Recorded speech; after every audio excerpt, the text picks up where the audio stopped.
Right. What's up? It's Adrian, the farm manager from Fresh Future Farm, back with another Fresh Future Friday video. And today we finna get into cooking in the wood oven. The first thing I want to tell you guys is how I started the fire. I got 4 logs that I forgot where we get them from, but yeah, there's somebody that we order hardwood from that delivers for us. yeah, I think these may be hickory logs. But yeah, I stacked 4 of them like the base of a Lincoln log house, and then I put paper bags in the middle to use as fuel, along with dried fruit tree twigs that we used, or that we cut when we pruned our trees, and some dried sugarcane leaves right there. Can you show them how dried sugarcane leaves burn on the fire? Oh yeah, they burn quick. Yeah, and we learned this from reading the Cooking Gene, Michael Twitty's book.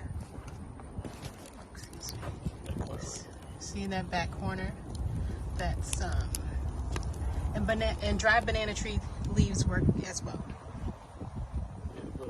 So when all the logs and the twigs burn down and they cool down, you can use the ash that we have right here.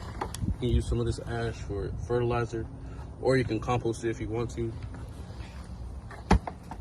And now we finna put this pizza in there. Can you take the temperature before you put the pizza in? Yeah. See how hot it gets in there? And I think when it says high, that means it's over. We might need to change the batteries in this thing. But when it, are you pushing it? There we go. Okay. I think we need to change the batteries, but when it says high, it's over 1,000 degrees. But Adrian, this is a nice camera.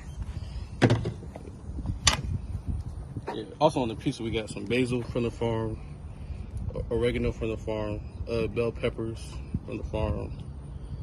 Yes. And I made the dough from the Cookin' Jones recipe. So the dough itself, I mixed up in probably 3 minutes, and it's got oats. I ran out of flax, so it would have ground flaxseed in there too. But there's also rosemary and oregano in the crust.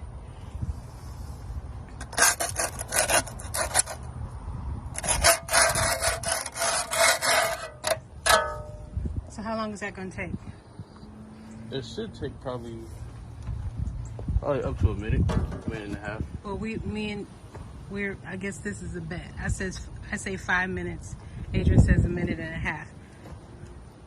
And what else have we cooked in here while you're waiting on the pizza? We cooked granola in here. We had Chef BJ heat up some oysters in here.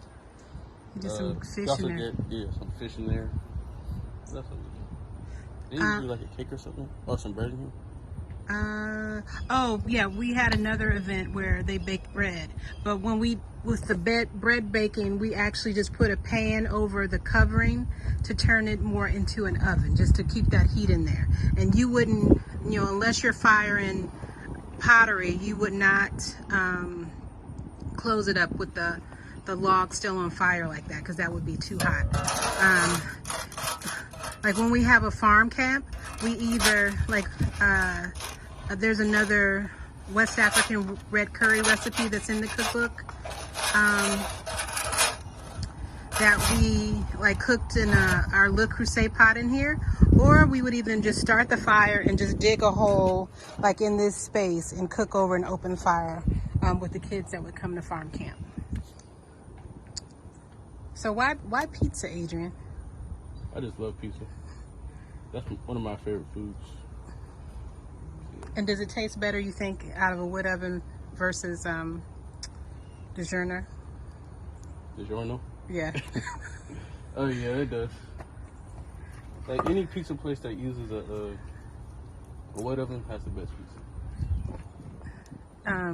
At least from my experience. Yeah, and before we started Fresh Future Farm, and we were had our own little homestead. It's been more than a minute and a half, just so you know. So I wouldn't have said.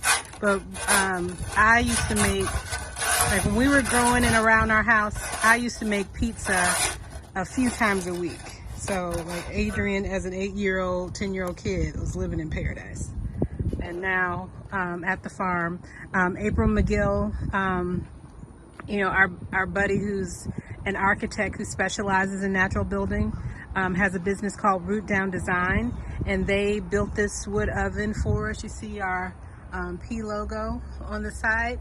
They built this wood oven for us as part of a workshop for 3 days, and you see that another like friend of hers actually built this or welded together this table to put our wood oven on. So thanks to her for that. But you know, this is something that our ancestors would have used, you know, before, you know, there were houses with ovens that you could buy from a big box store. This is how you cooked.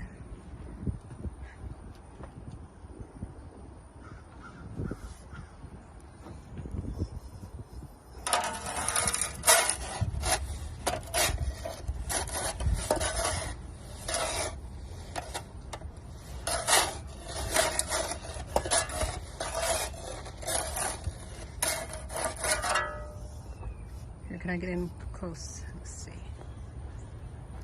See how good that looks. Yeah, and thank you.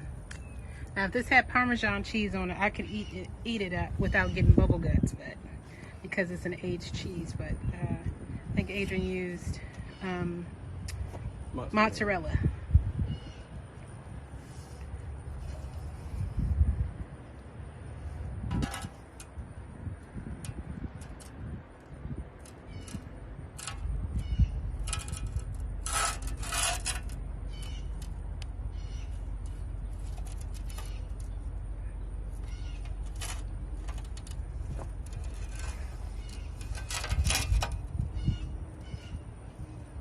You like it toastier than that?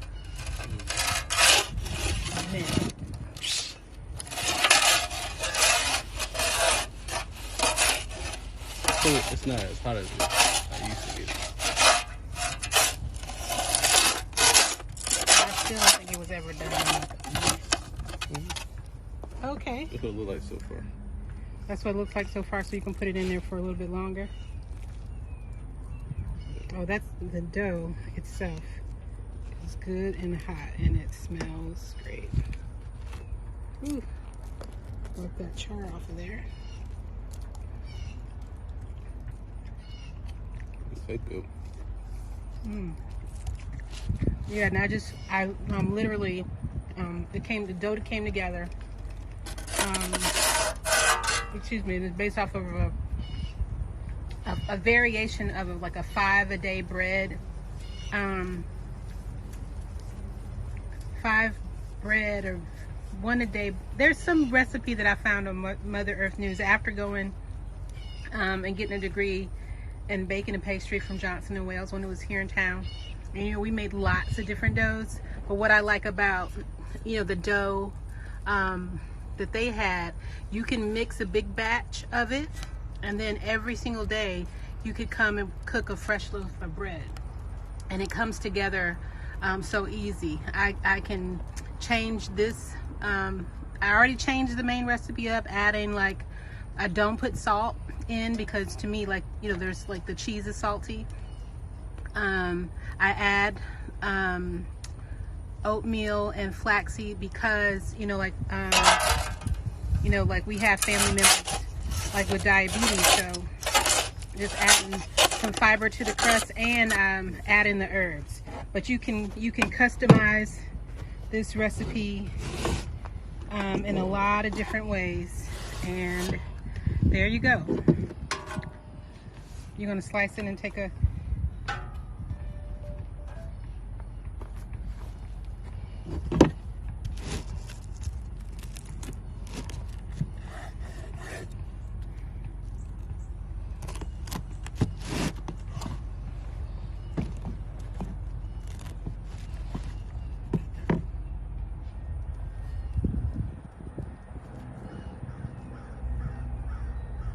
Well, it's not too hot.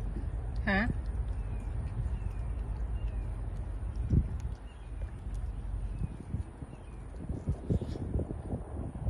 That's good. Mm-hmm.